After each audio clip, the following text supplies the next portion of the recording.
Hey guys, today we're making some lasagna. So we're gonna get started off with our white sauce.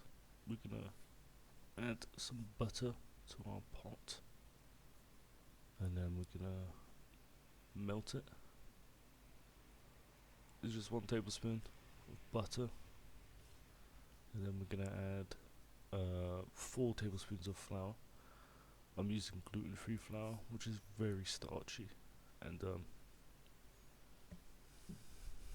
it thickens a lot.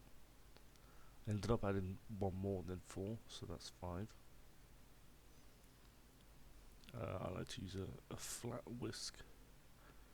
You see at the end it's flat. So whisk, whisk, whisk. Melt all the butter.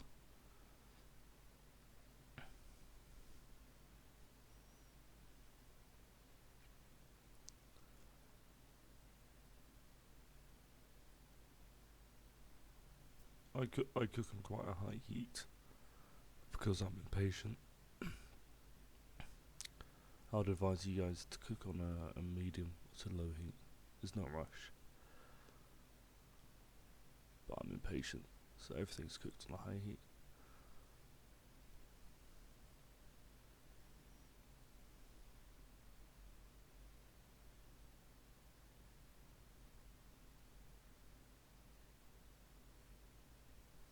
There we go.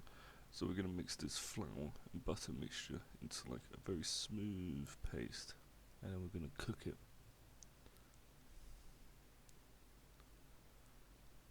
You would do a similar thing to this with oil and flour to make a gravy base. We're using butter and flour, so we're going to cook this for a bit. You do have to cook it, don't just warm it up, you cook it. This is where I thought it was a little bit too thin, so I added a little bit more. So this will be our total of 5.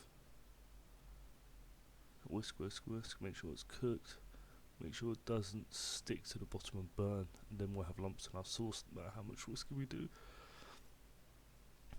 This also happens with custard. So we're going to add our milk slowly but surely. So you're going to see here how mine thickened into one big clump. Yes, one reason is because I've got the hob too hot. Another reason is because gluten-free flour is it thickens. It's more starch than flour. So it's always best to add a little bit of milk at a time. You can never take that milk back once you've added it. So slow and steady, there's no rush. A little bit whisk, whisk, whisk. A little bit whisk, whisk, whisk. Like I said, I'm cooking on a high heat because I'm impatient. But you guys don't have to whisk as crazy as this. You can take your time, just slow and steady wins the race. You'll be fine.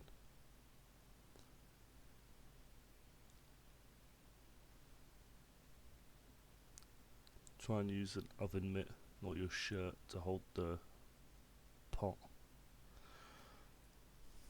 So right here we're using a spoon to see for consistency.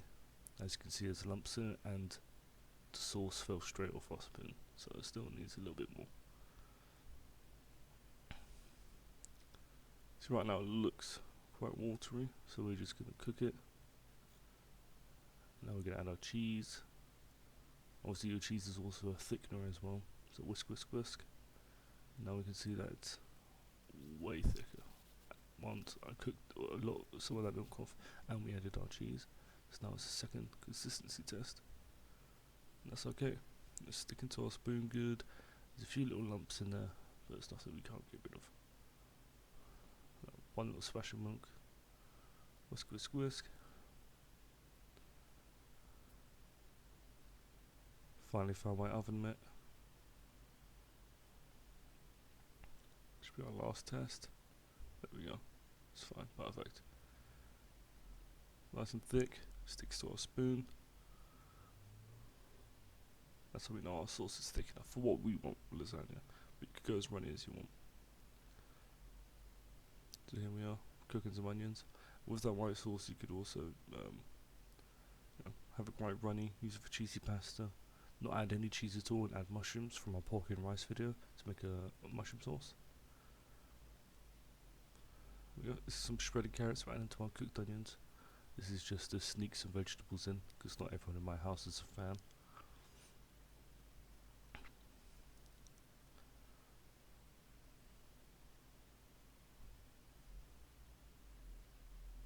So yeah, just gonna cook that. Now add our mincemeat, and just like last time with our pork and rice, it's gonna be quite watery, so we'll have to, in general sense, defrost our mincemeat, then cook our mincemeat. So try not to move it as much as I am. That's a big problem I have. I move things a lot. So this isn't cooked. This is nowhere near cooked.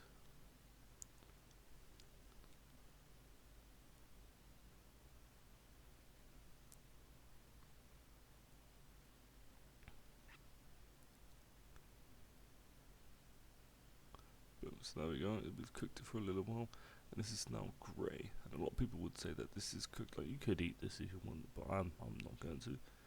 So it's, everything's cooked in it. It's all, yeah, it's grey, and it's quite watery. And a lot of people think, oh yeah, this is flavour. Oh, this is good stuff. It's not. This is just water. It's just water from our beef or pork, beef, and it's nothing. So what we do, we're going to cook that water off, and then we're going to cook up beef.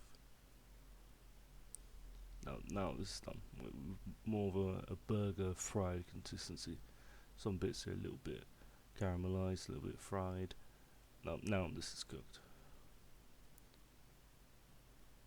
So we're gonna add our red wine after our beef is cooked. This is homemade wine. Make sure you always have a swig to make sure it's fine. If you're of age, it's not an excuse to have a glass of wine with every time you cook.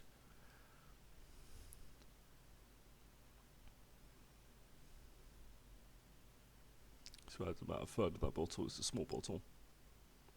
And then we're going to cook this. And we're going to make sure we cook it off. I'm going to give this a taste as well to make sure that our wine is cooked off.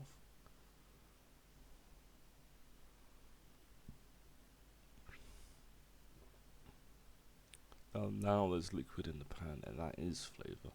It's taken the flavour off our cooked meat.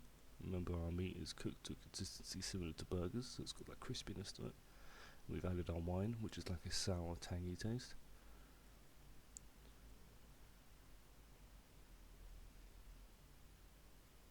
Then we're going to add our tomato sauce. And then we're going to add a little bit of water to our jar. One to add water to our sauce and to clean the jar.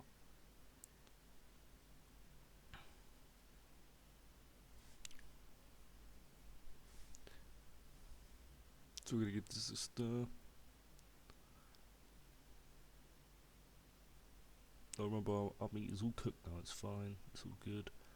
And with tomato sauce, like most things, you don't want to boil it. You don't want to boil sauces, especially soups as well. That's why you always end up with that chest burn and stuff like that. It's because you boiled your sauces. So right now we're adding flavour. Like I said, we just tasted our sauce. So we're getting garlic, salt, oregano, pepper. You could always add a little bit of spice like paprika or something, or chili powder, depending on your taste, obviously. Or you could just add chorizo, but you should always be careful when mixing meats. So we're going to add a little bit of oil to this as well, and then we're going to pound it.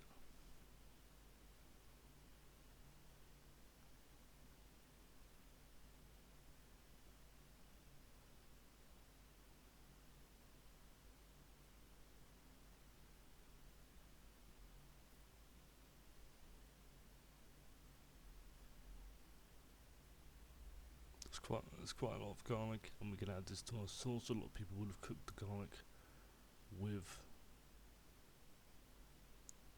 the onions, but I like to add it at the end because I like my things taste garlicky. This is mushrooms in the dish. We're going to cook the lasagna in. It seems like a lot of mushrooms, but it's not. It's going to shrink down a lot. So we're just going to add that to our sauce. Let that cook for a little bit, literally like 2-3 minutes. It doesn't really matter because we're going to cook it in the oven with the lasagna. So don't want to boil our sauce anyway. Another taste.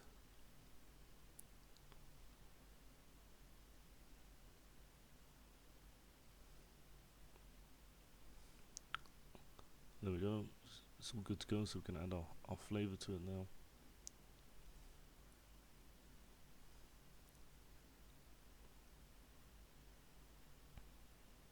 And while this is all happening, you've got your oven prepped or preheated at gas mark 5. And then now we're going to make our lasagna. So it's meat and mushrooms. And then lasagna sheets.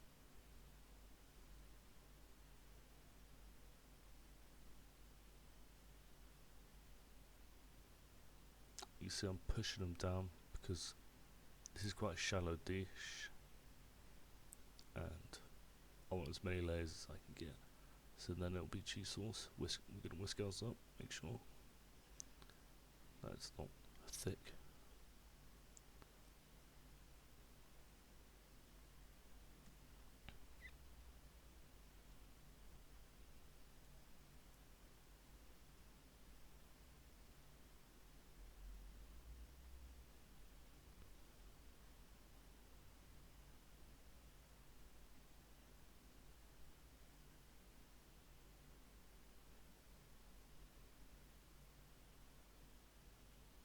So then we've got meat, pasta, cheese. And then it's going to be meat, pasta, cheese, meat, pasta, cheese, meat, pasta, cheese.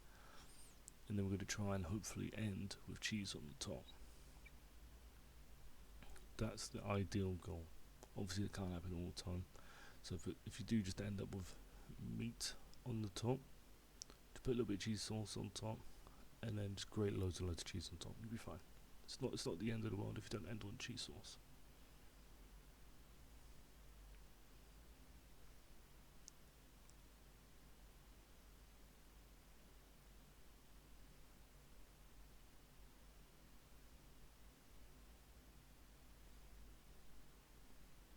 So we are going to have spare sauce at the end, so we're just going to put that in the tub, and that'll be used for a snack later on, or it could be put in the freezer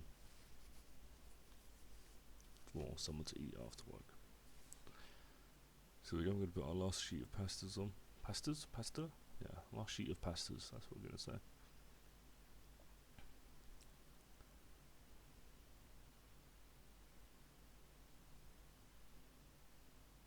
Last layer of cheese. So we're going to cook this in the oven for half an hour. I ended up cooking it for 45 minutes in total. So when we put it in the oven and it's all cooked and it comes out, we're going to get a knife and we're going to slowly push it through our lasagna to make sure it's cooked. And that's it, we're basically done. Hope you enjoyed it. Hope it was helpful. Oh,